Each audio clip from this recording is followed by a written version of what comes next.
Good evening. My name is Trisha Hart, a Notre Dame graduate from 2013 and current worker at WNDU TV here in town. Tonight, we're very excited to be broadcasting live from Heritage Hall in the Purcell Pavilion right here on campus at the University of Notre Dame. Now, tonight, we have a lot of important information to you about the Parents Program here at the university, both past parents and current parents of students here at school. Now, we have, over the next hour, we're going to be giving you very important information about the resources and programs available right here on campus. But first, we want to give a quick thanks to everyone who's going to be helping out with our guests this evening. First off, Kate Barrett, the Associate Director of Liturgy, Dr. Bill Stackman, Associate Vice President for Student Services, Tom Guinan, Notre Dame International's Associate Vice President for Administrative Operations, and Aaron Wall, the Director of Notre Dame Day. Lots of important topics to get to tonight, but first we are joined by Kate Barrett, our first guest tonight. So thank you so much for joining us. Sure. All right, so a little background on Kate. Right now, she is the Associate Director of Liturgy, meaning she has a big pulse on spiritual services here on campus, from the Basilica to campus masses. You yourself are a graduate, and I understand you have a couple kids here, too. Yep, a sophomore and a junior. All right, so we have a little bit of the parents' perspective, but talking from a campus ministry and a liturgy perspective, I mean, what are some of the things that parents really need to know? Sure. Well, I guess I'd say about campus ministry in general, and then the campus liturgies specifically. Our office is a really nicely diverse group of both Holy Cross priests and lay people who are really working together to serve the whole student population on campus. We try to provide opportunities and experiences to help all of our students grow in their faith, kind of deepen their relationship with God, but also understand what that means in terms of the wider community. My particular role, as you mentioned, is to sort of oversee all the liturgical aspects of the campus. So I work with liturgies in the Basilica, in each of the residence halls on campus, and then some of the bigger kind of masses that everyone remembers from events on campus, such as Baccalaureate Mass, JPW, the Welcome Weekend Mass for freshmen, and things at the Grotto. In addition to my work, campus ministry also provides opportunities for retreats, for pilgrimages, both domestically and internationally, and sacramental preparation for students who are interested in becoming Catholic. We also have services for students who aren't Catholic. We have several Christian fellowship groups. We have a prayer room for students who come for Muslim prayer. That's right in our building. And we offer connections to other churches off campus to give people a chance who worship in other churches to connect with a local church community in the South Bend area. All right, and I was so excited about introducing Kate. I forgot to mention, this is a live broadcast, but we will be posting this on the Parents Program website as well. You can sign up for newsletters to stay posted. And we also want to give a shout out and a big thanks to the Office of Information Technology for making all this possible, because we hear a lot of questions from parents, concerns about what's going on. So we wanted to ask you a couple things that we've heard from parents. So first off, one person wrote, "My child chose Notre Dame for the academics and spiritual life. I know he's doing fine in class because he shares his reports with us, but how do I know his spiritual life is going well?" Well, that's a good question, because it's not as tangible as getting a report card at the end of a semester, right? I would say to a parent what I would try to do myself, and that's just to ask your son or daughter how they're doing. I think it's a great conversation to have. College is a time when a student's faith life really changes, because they're not at home with their parents expecting that they'll go to Mass every week, or sort of setting out in front of them what a family spiritual life looks like. And so it's a great conversation to have. Ask them how they like Mass in their dorm, or if they're going to the Basilica. Ask them if they've gotten involved in any of our programs in campus ministry, or found people that they can talk to about their faith life. That kind of brings us to our next question. Freshman year, a lot of people come in. There's dorm masses, obviously. There's the Basilica, but there's a lot of organizations, student groups, and clubs. What type of outreach is available when kids first come to campus to figure out what they want to become involved in? Well, parents who were just here, especially parents of freshmen who were here in the fall, probably remember the hot dog tent, which Campus Ministry has sponsored for, I think, a couple of decades now. We use that as an opportunity to reach out to students. This sounds really simple, but we just get their email address, and we have an electronic newsletter that goes out every week, and it tells everything that's coming up in Campus Ministry for the next couple of weeks. So we try to get as many freshmen in particular signed up for that.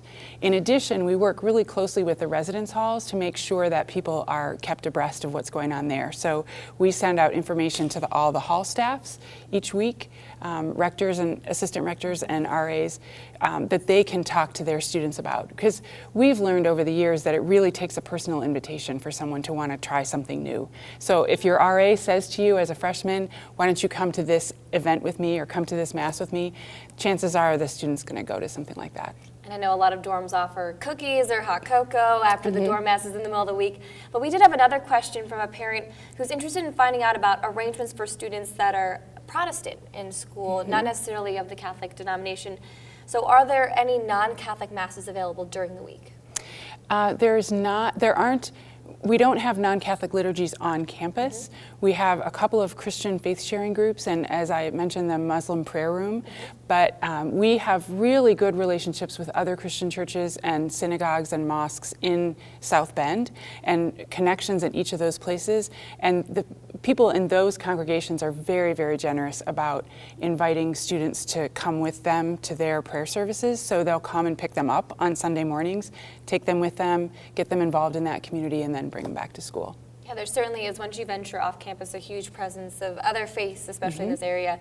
Now, given that Notre Dame is a Catholic school, you kind of touched on this before, speaking about those kind of ride-sharing services or ways to get off campus. But what's really done here to foster a more tolerant environment for students that aren't Catholic? Well, I do think we really try to make it clear that most of our events are open to everyone who's interested. So you don't have to be Catholic to go on a retreat or to participate on a pilgrimage or to come to any of the many prayer services that we offer. We do find that there are some non-Catholic students come to Mass just because it's such a community event in the halls, and we really try to go out of our way to make sure that everyone feels welcome at those. And this kind of goes to show, we had another parent write in and ask about resources in terms of points of contacts for students. I'm sure a lot of parents have concerns about, any difficult times, how to get their kids in contact with someone to talk to. So this parent asked, they have a family member going through a serious illness. Is there someone their student can talk to on campus, even if she doesn't live in a dormitory? Yeah, that's a great question. We actually have several people in our office who really focus on pastoral care specifically. One gentleman, his name is Ed Mack, and this parent could find his email address and connect the student with him. But really, that son or daughter could come to any one of us in our office, and we'd be happy to talk to them and try to help them sort out what they're going through, the confusion and, really grief, I think, that happens when you're away from your family during a difficult situation like that. And we were talking about this before the broadcast started, just from someone who's so involved in everything on campus when it comes to faith life. What is your favorite thing about the faith community here at Notre Dame? Yeah, I would have to say I love being able to see how all the pieces of this sort of puzzle of faith, if you will, fit together. I love being a part of the charism of the Congregation of Holy Cross, the founding order of Notre Dame. The one sort of famous thing that their founder, Father Basil Moreau, said was that our hope is to make God known, loved, and served. And I really feel like that's our goal in campus ministry, and I think it's a university goal as well, that we sort of love and know and serve God with all the different sort of parts of us that we bring to that. So I really appreciate that about being here. And I'm sure you've seen it with your own students, but I noticed when I started here, the fact that having a chapel in my dorm, and that even though the masses are Sunday nights, everyone kind of goes in their PJs or gets dressed up and just is able to put down their homework and go. And I think that's something pretty unique to this campus. I think our faith community helps to form our community in general here on campus, and I really appreciate that. All right. Well, thank you so much, Kate, for all this important information. Of course, we have a lot of those resources available online. So, Kate, where can people go if they want to they've heard this, they're so enticed by everything you've talked about, where's the best reference point? Campusministry.nd.edu. It's really easy. Very, very easy. Well, thank you so much, Kate. Coming up next, we have Associate Vice President for Student Affairs, Dr. Bill Stackman. Lots of more important information. Stick with us. Welcome back. Our second guest this evening is Dr. Bill Stackman, Associate Vice President for Student Services. Thank you so much for joining us tonight. You're very welcome. Now, you've traveled a bit around academia, and you settled at Notre Dame in 2012? Correct. All right, Yes, so to go a little bit about Dr. Stackman's bio, he started here in 2012 overseeing the student health and wellness services, including the Office of Alcohol and Drug Education, the university's counseling center, and the university health services. So in addition to all that, you've chaired the university's care team, and you've done a number of other programs here sort of that are maybe more behind the scenes. Tell us a little bit about those. Correct. So when I came here, I was asked to integrate our health and wellness program. And up until that time, a lot of our areas that I oversee had been reporting to different areas. And so we put it all under one umbrella. And part of my vision was to integrate what we offer students. And so making sure that we're more holistic in our care and in our offerings of supporting students. And one of the programs that we started 4 years ago in my first year was the CARE program.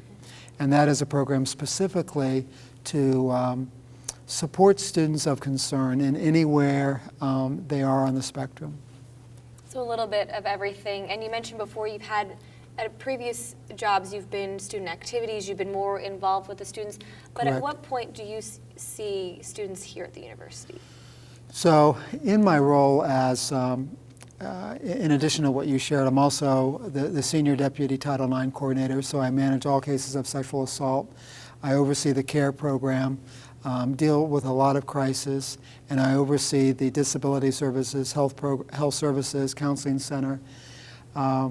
So a lot of my time is spent supporting students who are struggling somewhere during their 4 years. And now we're doing a lot more outreach and programming to try to change the culture that I think has been existing here for a while. And we want students to more quickly identify that they need some help and they feel more comfortable in seeking our assistance. And the CARE program is a program that has really, I think, made a difference. How would you describe probably the biggest hurdle for maybe new students, freshmen coming in, who maybe were so used to overachieving in high school? Can the transition to a college like Notre Dame, or any competitive college for that matter, be difficult or an adjustment? Right. So when we look at the numbers of either the numbers of students who are seeking counseling, the numbers of withdrawals, the number of hospitalizations for suicide, ideation, or attempt, I think our numbers mirror those schools that are also highly competitive and very selective. And many students come in, I think, with a very good track record. They've been high achievers all through high school and before. They've got a lot of good academic preparedness and skills and abilities, but they get here and I think they lose their footing a little bit. And they compare themselves with others and they feel at some point that maybe they're not good enough to succeed here. Now, we wanted to take some questions from parents who have written in ahead of this program. One of them asked, when and how are parents notified or kept in the loop if their child isn't attending classes or if they're having any type of mental health issues? Now, is there a process for professors or staff to notify families, or is this more, because students here are adults, is it more of a private matter? No, so we have, I think we've got this down pretty well. We've identified, first of all, if there's a medical health risk, if somebody is hospitalized physically or emotionally, we will notify parents. And if somebody is not going to class and we feel that may jeopardize their ability to finish the semester, we would notify parents. If somebody is really, really struggling, we notify parents. And when we do that, we do it in conversation with the student. We let them know that it's time to call their parent, and we ask them if they want to do that first, and we'll follow up with a call if they want us to do it together or if they want us to do it first. But I think that we feel that, and as a parent of a college student, I always ask myself, what would I want if I was the parent of that student sitting across from me? Would I want to know what's going on? And so I think our bar, there are some students who are in counseling and they're struggling. That may not be reason enough to call their parents. But if it's escalating and we're concerned, we will make that call. And to some extent, there's a certain stigma, especially I think among high-achieving students, to really go and seek that type of Absolutely. mental health. Is there any programs, you mentioned the CARE program, in the works that, maybe someone who's just starting to notice that they're maybe treading water or drowning a little bit, that they can reach out to? Right, so we're trying to really change the culture here, and one of the things that we're doing, I have been going to all of the residence halls and talking to students, and I think next week I finish my last hall, and I have dinner with the students to talk about these issues, and typically I get somewhere between 20 and 25 students showing up. Often these students are students who have themselves experienced some challenges with mental health, or they've got a friend who has as well. So we're trying to get in front of it, we're trying to talk to students. There's a first year Monroe class that all students take in their first year. This is being discussed heavily in the first year, something that we want to do. So do you notice it mostly in the first year with students, that's when they kind of either struggle or kind of find their groove? So when we look at the numbers of students who are contacting our office, it's often the first years and it's the seniors. Okay. And actually sophomores and juniors are not too far behind.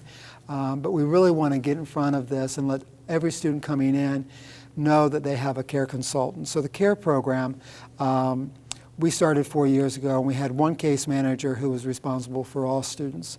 And the number in first year was 100 4 years ago. Second year was 289. And last year it was 489. And this year we're well over 600 referrals. So we added another care consultant last year. And just today I interviewed a candidate who I'm interested in for a third care consultant.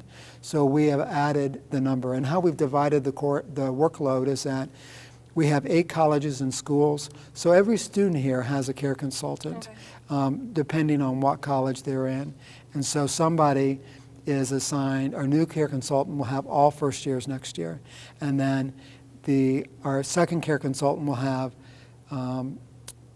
arts and letters, and then our third care consultant will have the other colleges. But it's evenly distributed among caseload. Yeah, dividing like that. And you mentioned freshmen and then seniors. I'm sure you have a lot of questions about, even from parents probably, about who do they consult about making sure they get that job after graduation, because that's the number one stressor, I think, among all college seniors here is, right, where am I going to work?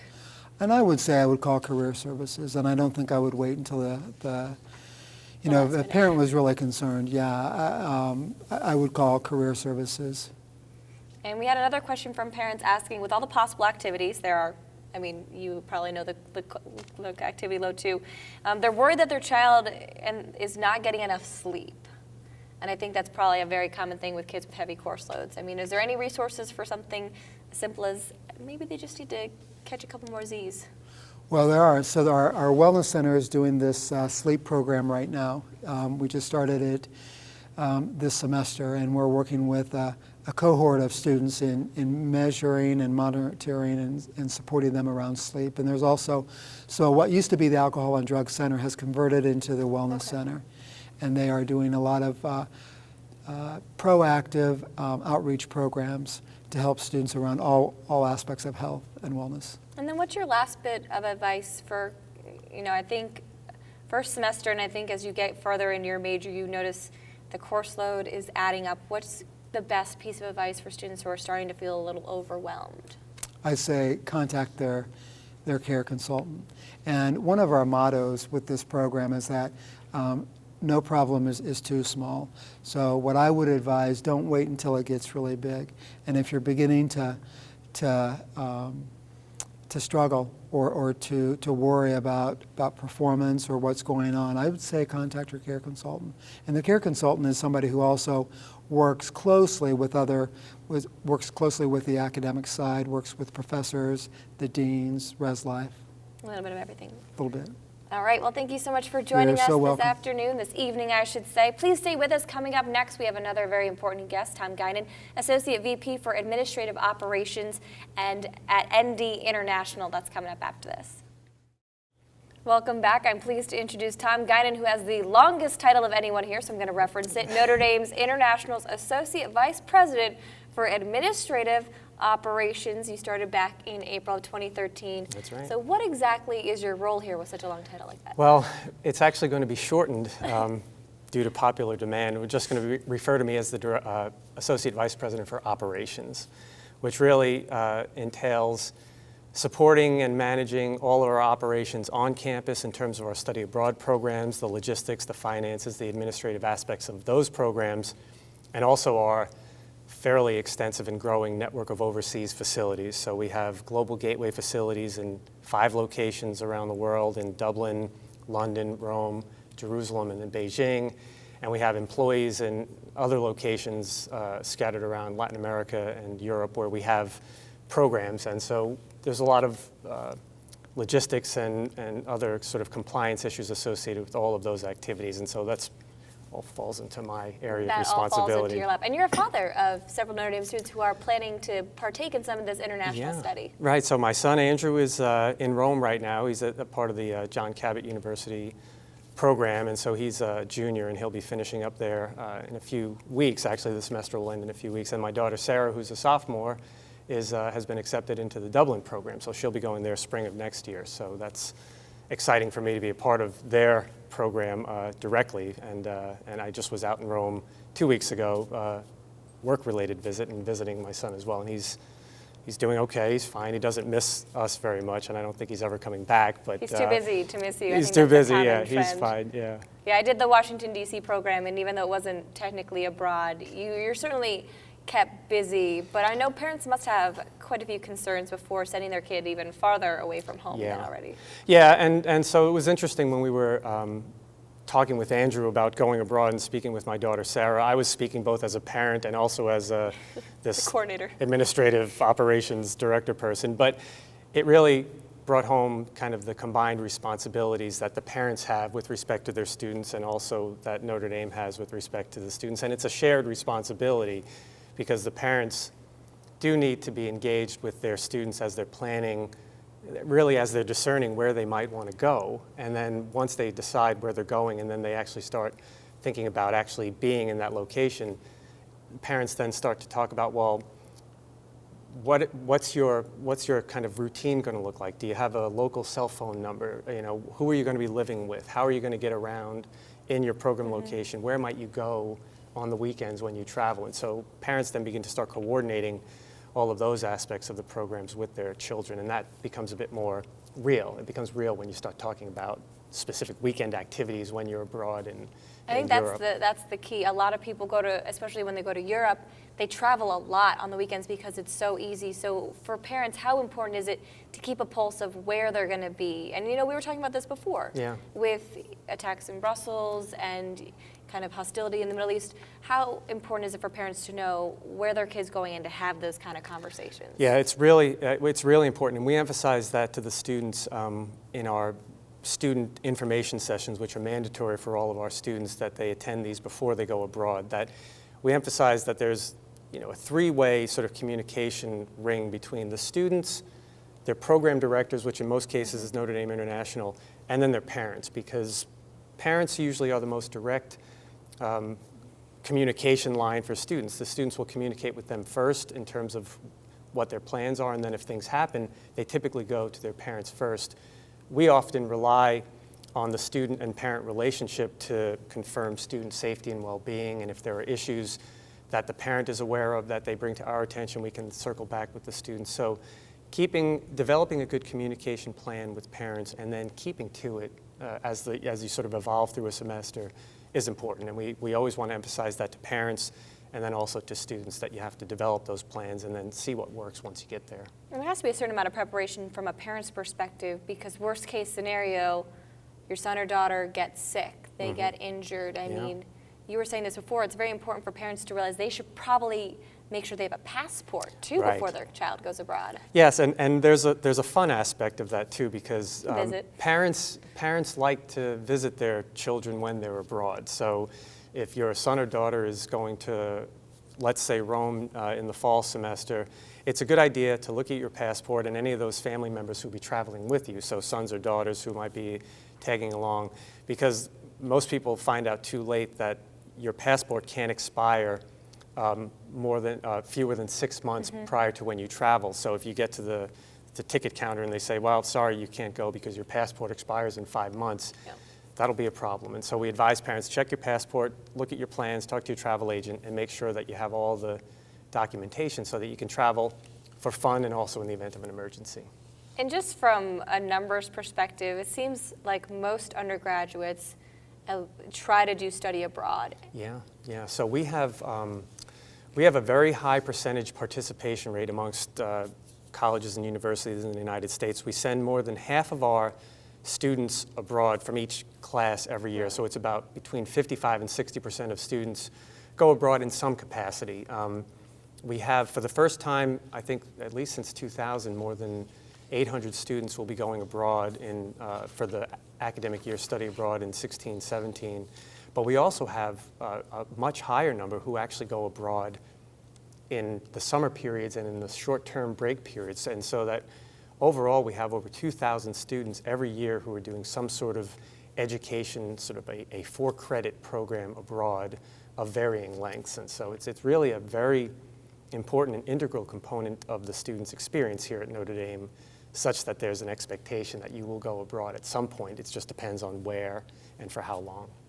And there has to be some concern. I know some programs are more popular than others, the ones maybe without the language requirements. What's placement like? I mean, just go over that process. I know you apply to several. Right, so the students apply, they list their top 3 programs, and our objective is to put as many students in their first priority program as possible. We have our largest program and the most popular program is our London academic year program and also our summer program in London. And we can accept 140 students each semester. And the demand is slightly higher than that. And so we do have to turn away some students from the London program, but we then look to their second choice programs, which in many cases are typically Dublin or another English-speaking program. And so the students generally find that they're in their first or second choice program, and our overall goal is to place 90 to 95% of the applying students in their either first or second choice programs. And we had a very good placement rate this year, and it's really mostly driven simply by program capacity. If we just don't have physical space to fit more students, we just look for other options for them. But our goal is to put them somewhere that they would find acceptable. And so it really is a great way to just to help students enrich their academic experience. And I know it's getting more and more popular, summer internships. And I can say I fell into this grouping trying to get funding for summer internships. Yeah. A lot of times they're in big cities. I went to Washington, D.C. It was fairly easy for me to go to the Career Center and get funding to pay for my rent while I was there. Yeah. How easy is it for the students nowadays to kind of get that money to maybe make that educational or career opportunity a little bit easier? Yeah, it's actually a new area for us in a lot of ways in terms of international activities, because typically students look for domestic internships, and it is easy to get placed in big cities around the country. But we have great opportunities, especially in our global gateway locations in Dublin and London and Rome and in Beijing and even Jerusalem, to find organizations that will willingly, gladly accept Notre Dame students for a summertime. And the Career Center is great because they see those internships as just as important as anything that the students would have domestically. So they have limited resources, but they are very willing, along with institutes like the Nanovic Institute, the Keough Nochdon Institute, to fund summer internships overseas, and the students really are engaged in that and flocking to those opportunities as well. So it's a great service that we're enhancing in our locations abroad. And then one last quick question. I know parents are probably concerned if their children are studying abroad. In lieu of the attacks in Brussels and Paris, is there anything changing in terms of operations or safety going into this? Yeah, that's a really important question. It's one we deal with every day, even when no attacks have recently occurred. Our primary focus is on preparation for students in the event of something like a Brussels attack happens or a Paris attack happens. We don't have any plans to change our programs that are currently in process or planned to take place in the summer and the fall. But we are very tied into guidance that is issued from the State Department, from industry groups that are focused on health and safety, and we also keep in close contact with our peer universities who have programs in these locations, just to make sure that as situations develop, as they evolve after the attacks, as things sort of unfold after particular attacks, that we're responsive, that we give students guidance, and worst case scenario, if we need to bring students home because the events are such that we just don't believe that they're safe, we'll do that. But we don't have any plans to change anything now, but we're certainly aware that this is a new environment that we're living in some of our major locations. All right, certainly very important information. Thank you so much, Tom, for Thank joining you us very tonight. much. We have one more guest, our final guest tonight, Aaron Wall, Program Director for Notre Dame Day, which is coming up right around the corner. A little more information from him coming up after this.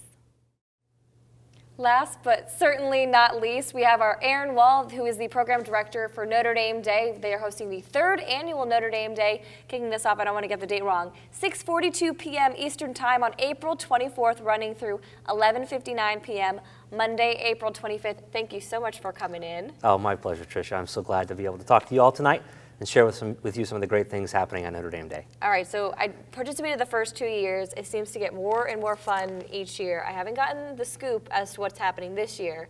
Any big promises? Well, I would just say that we realize after 2 successful years, you being on the show, this is why it's so successful year clearly, after year. I'm the main fundraiser. Absolutely. Going to be a lot of fun this year. I'm really thrilled to share with all of you watching 2 really important and special guests to the university. Both Mike Golick and Mike Golick Jr. will be joining us live on Sunday evening. I'm not going to spill any of the beans here, but there's a lot of great opportunities and fun things for them to do on camera, food making, doing some fun sports activities, etc. And then we're also really thrilled to be joined by Ann Thompson from NBC, and she's going to be an incredible journalist for us and spend some time with some of the most prolific stories here at the university, which we're just so grateful for. Ann Thompson, former WNDU employee like myself. But for those new parents who are tuning into this broadcast who may not know what Notre Dame Day is, going back 2 years, why did this start? Yeah, so one of the things that I'd like to tell folks when they ask me what Notre Dame Day is there are so many great stories here at this university, from residence hall, athletics, academics, you name it. And we don't always get a chance to hear from all these groups. So at its core, Notre Dame Day is a chance to tell some amazing stories. We'll tell 169 stories this year, 29 hours of broadcasting, some of the greatest things that are happening in Notre Dame.